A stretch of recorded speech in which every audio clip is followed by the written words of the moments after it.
नमस्ते दोस्तों, the different story में आपका स्वागत है। चलो शुरू करते हैं। एक अद्भुत कहानी का नाम है अग्नि की धरती, हनुमा द्वीप का वीर। भाग एक, खोया हुआ समय। 1902 का साल था।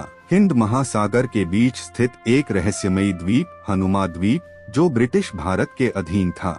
यह द्वीप जंगलों, ज्वालामुखियों और आदिवासी जनजातियों से घिरा था।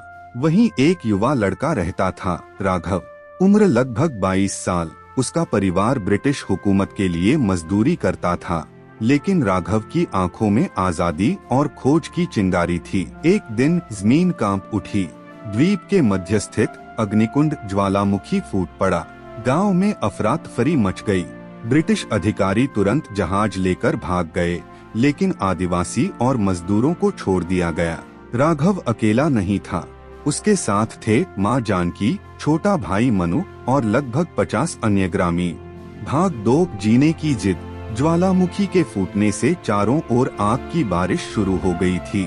जंगल जलने लगे, रास्ते ध्वस्त हो गए और समुद्र में लहरें उफान पर थीं। लेकिन राघव ने हार नहीं मानी। वह सबको लेकर जंगल की गहराइयों में गया, जहाँ एक पुरानी गुफा थी, जिसे आदिवासी विष्णु की छाया कहते थे। यह एकमात्र सुरक्षित स्थान था, पर वहां तक पहुंचने के लिए 3 दिन पैदल चलना था, बिना खाना, बिना पानी और ऊपर से गरजता हुआ आसमान। राघव ने रास्ते में गिरते पेड़ों से बचते हुए, भूख से बिलबिलाते बच्चों को अपनी हिम्मत से सहारा दिया। माँ ने जंगल की जड़ी बूटियों से खाना बनाया और सबने आपस में बारी बारी से पानी पिया। भाग 3, जंगल के शिकारी। जब सबको लगा कि वे बच गए हैं, तभी जंगल के सबसे खतरनाक शिकारी ब्लैक टाइगर ग्रुप आदिवासी डाकू वहां आ पहुंचे। वे कमजोर लोगों को गुलाम बना लेते थे। राघव ने छुपने की बजाय सामने से जाकर उनसे बात की। हम युद्ध नहीं चाहते, हमें सिर्फ ये गुफा कुछ दिनों के लिए चाहिए, उसके बाद हम चले जाएंगे। मुखिया धाकू भैरव ने कहा, हिम्मत है तुझ में। अगर तू हमारे त्रिशूल की परीक्षा में पास हो गया तो सबको जाने देंगे।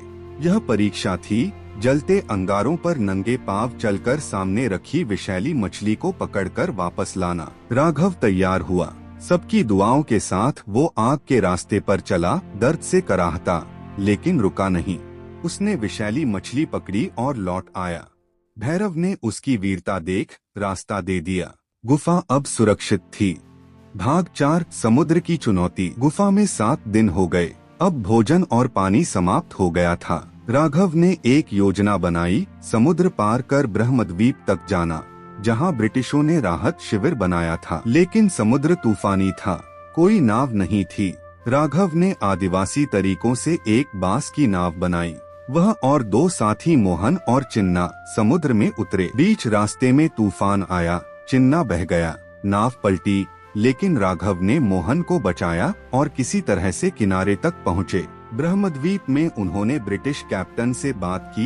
हनुमा द्वीप पर 47 लोग फंसे हैं, उन्हें बचाओ। ब्रिटिश अफसर पहले हिचकिचाया, लेकिन राघव की हालत देखकर उन्होंने टीम भेजी।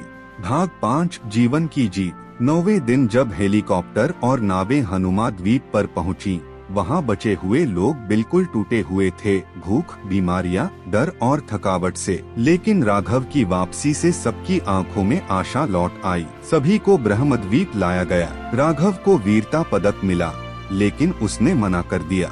मैंने जो किया वो इंसानियत थी। असली वीर वो हैं जो मेरे साथ खड़े रहे। भाग 6, इतिहास में दर्ज न।